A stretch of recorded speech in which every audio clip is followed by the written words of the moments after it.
Thank you, Senator McDonald. Senator Lyons. Thank you, Mr Acting Deputy President. And I rise to speak today on the matter of public importance regarding the Abbott government's appalling budget. There is so much wrong with the budget, it is really hard to work out where to start. It is a budget that entrenches disadvantage. It's a budget that hurts all Australians except wealthy Australians and corporate Australia.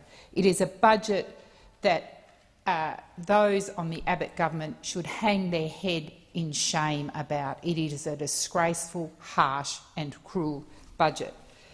And this morning, the Prime Minister was on the TV and said it was a fair budget. Well, if he thinks it's a fair budget, it just shows the Australian public just how out of touch the Prime Minister is. Millions of Australians, the community sector, education and health providers are reeling today and will continue to reel as more and more detail comes out about this harsh, cruel and unfair budget. Is the Prime Minister of this country so out of touch that he thinks slicing a bit from everyone is fair? Well, we don't live in a fair society.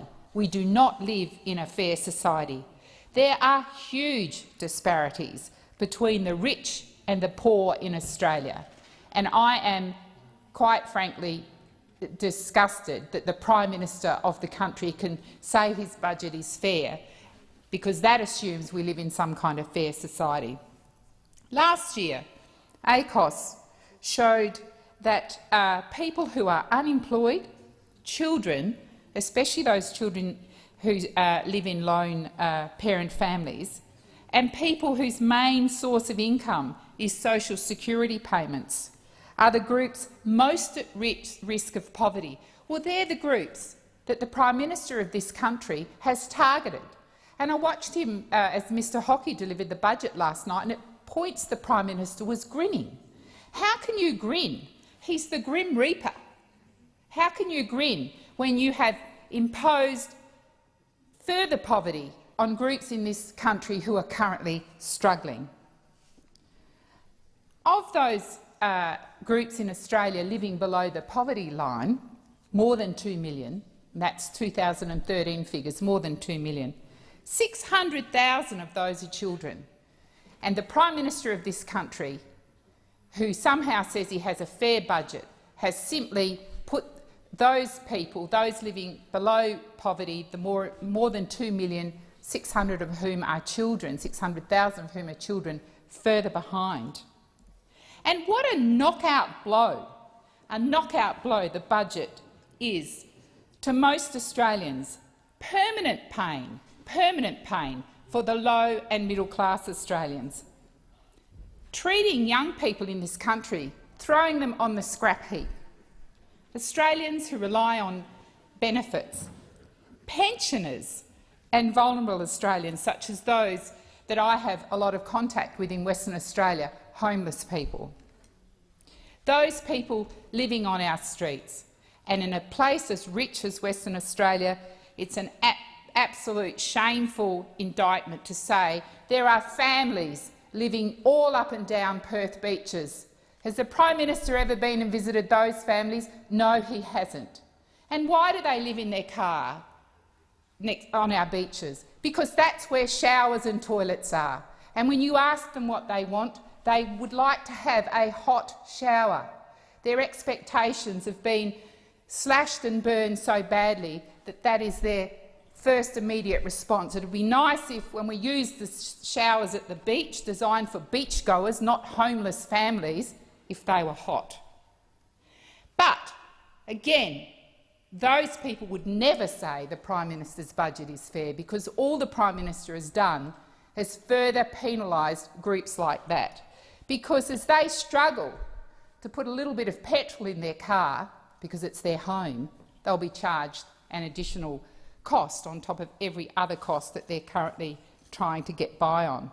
So again, What an uncaring government, a mean-spirited government, to apply a temporary debt tax on the wealthy and just let corporate Australia off scot-free, no new revenue-raising avenues, and punish every other Australian.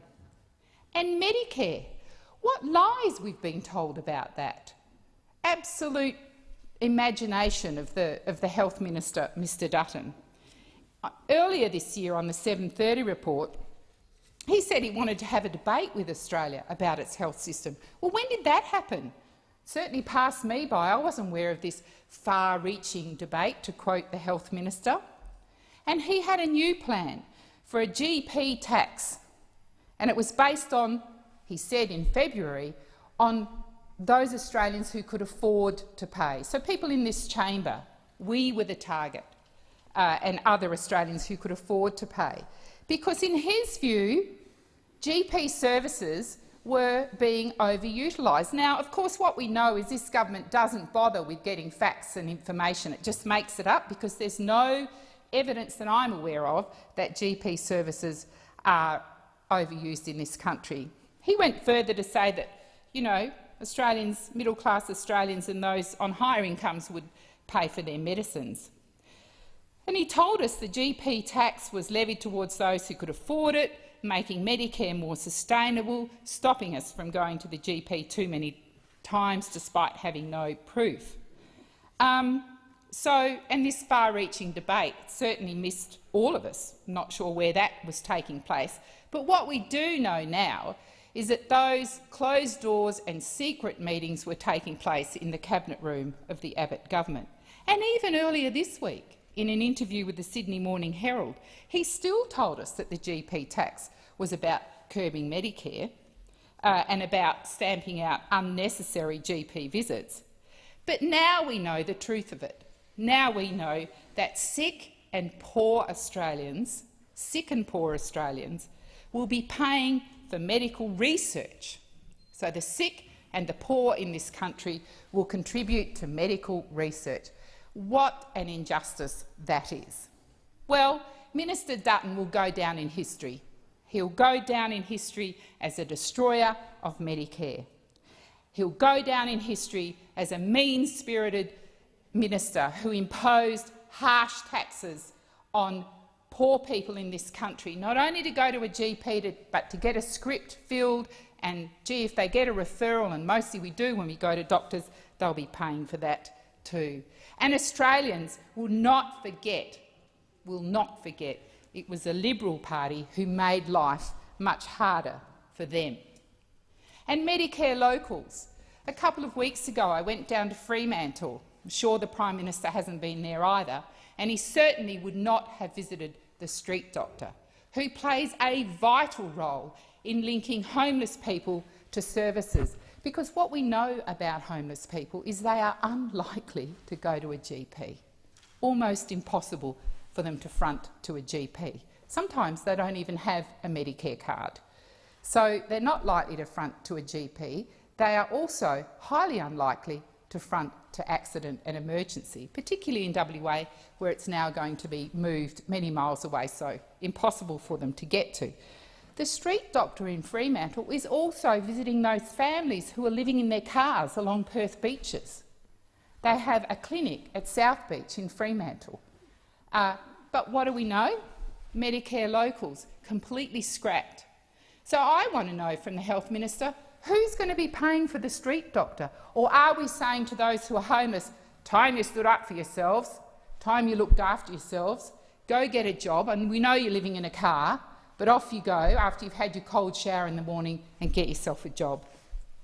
So Medicare locals, and not only that, the Fremantle Medicare locals also doing Close the Gap and a range of other services. Where are they going to go? Where are they going to go? And then I heard Mr Hockey proudly announce, and I've heard it from other Abbott ministers, that we don't provide schools or hospitals, so we're forcing that cost 100% back on states. Well, that is a cowardly act. And it's a cowardly act because actually it's just code for we really want the states to start to have a GST conversation. Because like those people living down at South Beach and Kwinana Beach in WA, it's time the states stood up for themselves as well. And so they will be forced to find additional revenue, and the only way they can do that is to look at raising the GST, or perhaps having it apply further than it currently does. Well, of course, we all know what the GST does.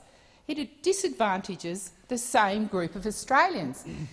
Those people who use all of their income, buying food, paying rent and so on every week, and those people who are not able to make their income stretch, who are currently reliant on the community sector for food banks and for handouts when they can't pay their electricity bill. But no, complete disregard from a very unfair budget. We're going to force the states, by forcing them to pick up the full cost of health and education, to raise the GST revenue, to spread it further and to increase the tax. Yet another body blow for low-paid Australians, for those Australians on pensions, for young people and for those who use their savings just getting by. And youth. Fancy treating future leaders in our country with such contempt. With such contempt. Nice if I was 28 to feel that, well, I'm still young at 30, but to say to people we're going to stop you getting unemployment benefit for 6 months and then we're going to force you to do 25 hours of work for the next 6 months, even if it's picking fruit 2 hours south of the city, and then if you don't get a job in that time, it's all going to start again, right up until the age of 30. And I've had a bit of a look through the budget papers, and I know lots of 30-year-olds who've got children, who are buying their own homes, who through no fault of their own end up being made redundant. What about those families? Absolute silence from the Abbott government on them.